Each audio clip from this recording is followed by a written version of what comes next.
Et si l'histoire qu'on nous a toujours racontée sur la naissance d'Israël, n'était en fait pas toute la vérité?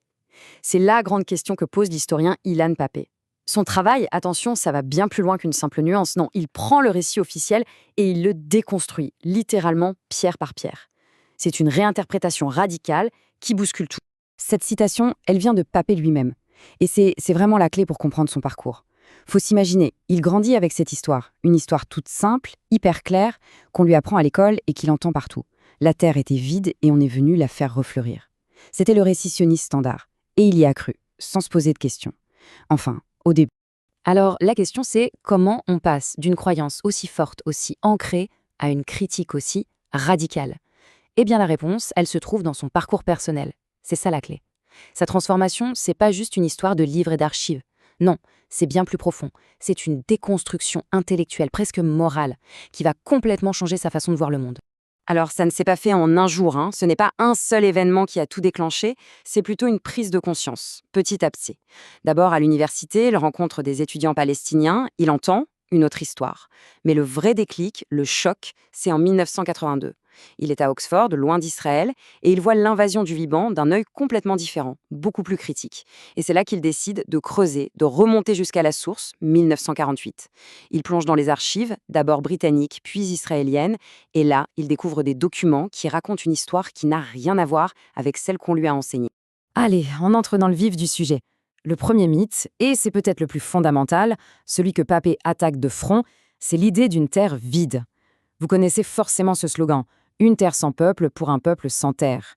Mais alors, qu'en est-il vraiment? Et là, le contraste est saisissant. D'un côté, on a cette image d'une terre quasi désertique qui attendait qu'on vienne la cultiver, et de l'autre, ce que les archives révèlent, selon Pappé, une société palestinienne bien réelle, vivante, dynamique. Il faut bien comprendre, bien avant la fin du 19e siècle, des villes comme Jaffa, Haïfa, Jérusalem, c'étaient des centres culturels, commerciaux, bien intégrés dans le Levant. Pour Pappé, c'est clair, sans le projet sioniste, la Palestine se serait sans doute développée comme ses voisins, la Syrie ou le Liban. Ok, pour bien suivre le raisonnement de Pappé, il y a un concept hyper important à comprendre, celui de colonialisme de peuplement. Il explique que le sionisme, selon son analyse, n'est pas un mouvement de libération classique. Il le compare plutôt à ce qu'on a vu en Amérique du Nord, en Australie. La grosse différence, c'est que les colons ne viennent pas juste pour exploiter les ressources, non, ils viennent pour rester, pour créer une nouvelle société, à la place de celle qui existe déjà. Et ça change tout. Parce que dans cette logique, la population locale n'est plus vue comme une voisine, mais comme un obstacle à l'existence même du projet. On arrive maintenant au cœur du réacteur, le point central de la thèse de Pappé, les événements de 1948. Et pour lui, le mot guerre, ça ne suffit pas, ça ne décrit pas la réalité. Même le mot palestinien Nakba, qui veut dire la catastrophe, n'est pas assez précis selon lui. Il va utiliser un terme beaucoup plus fort, beaucoup plus lourd de sens. Ce terme, c'est nettoyage ethnique. Et attention, ce n'est pas un mot choisi au hasard, c'est délibéré. Ce que Pappé avance, c'est que l'expulsion de centaines de milliers de Palestiniens n'était pas un dommage collatéral de la guerre. Non, c'était l'objectif principal de l'opération. Il parle d'un plan systématique avec un but précis, vider la Palestine de ses habitants arabes pour créer un État ethniquement homogène. Et ça, il faut le savoir, c'est la définition même d'un crime contre l'humanité selon le droit international.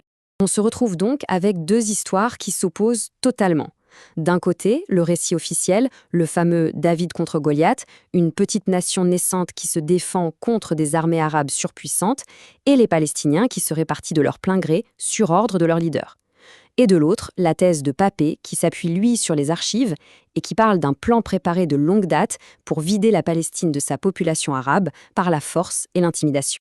Et là, la chronologie, c'est un des arguments massus de Pappé. Regardez bien les dates. Il démontre que les opérations de nettoyage ethnique ont commencé bien avant la déclaration d'indépendance d'Israël et donc bien avant que la première armée arabe ne franchisse la frontière. Dès avril 1948, des grandes villes comme Haïfa ou Jaffa sont vidées de leurs habitants palestiniens. Et tout ça, alors que les Britanniques sont encore officiellement sur place. La conclusion de Pappé est donc radicale. Les Palestiniens n'ont pas fui la guerre, l'expulsion massive avait déjà commencé et la guerre est venue après. Et l'histoire de David contre Goliath alors ? Eh bien, Pappé la démolit, pièce par pièce. Quand on regarde l'équilibre des forces, on est très loin de l'image d'Épinal. D'un côté, des Palestiniens, surtout des paysans, mal armés, sans commandement central. De l'autre, des milices sionistes bien entraînés, bien armés, avec une vraie stratégie. Et les armées arabes ? elles arrivent tard, elles sont désunues, mal coordonnées. Pour Papé, la victoire n'a rien eu de miraculeux. Elle était en fait le résultat logique d'une supériorité militaire et organisationnelle écrasante. Bon, après avoir revisité le passé, on bascule vers le présent. Et là, Papé s'attaque à un autre pilier du récit officiel, l'idée qu'Israël serait la seule démocratie du Moyen-Orient, une démocratie pour tous ses citoyens. La question est simple, mais la réponse est complexe. Est-ce qu'Israël est une démocratie pour tous ses citoyens? Pour Papé, la réponse est un non catégorique. Il utilise même un autre mot, une ethnocratie, c'est-à-dire une démocratie qui fonctionne pour un groupe ethnique en particulier, les citoyens juifs, mais pas pour les autres. Et selon lui, ce n'est pas juste un ressenti, c'est inscrit dans les faits, dans la loi. Prenons des exemples très concrets qu'il met en avant. Le foncier, la quasi-totalité des terres est gérée par l'État pour le peuple juif, excluant de fait les citoyens palestiniens de l'accès à la propriété. Le logement, des centaines de villes et villages sont légalement réservés aux juifs. Ou encore l'emploi. La plupart des postes dans la sécurité, un secteur énorme en Israël, leur sont fermés. Pour Papé, l'accumulation de ces faits dessine les contours d'un système qu'il qualifie de discriminatoire. Maintenant qu'on a vu sa relecture du passé et son analyse du présent, il faut voir ce que Papé propose pour le futur. Et là encore, il prend à contre-pied l'idée la plus répandue, la solution que tout le monde ou presque défend depuis des décennies, la fameuse solution à deux États, et son affirmation est, pour le moins, audacieuse. Pour lui, la solution à deux États n'est pas juste un projet qui a échoué, c'est carrément le mythe le plus dangereux de notre époque. Pourquoi ? Parce que c'est une illusion qui, selon lui, sert surtout à ne rien changer, à maintenir le statu quo et à ne pas regarder la réalité en face. Alors, pourquoi un mythe? Ces arguments sont très concrets, très pragmatiques. D'abord, il y a les colonies. Avec des centaines de milliers de colons en Cisjordanie, comment voulez-vous créer un État palestinien d'un seul tenant? Ce serait, au mieux, une sorte d'archipel, des bouts de territoire isolés. Ensuite, la souveraineté.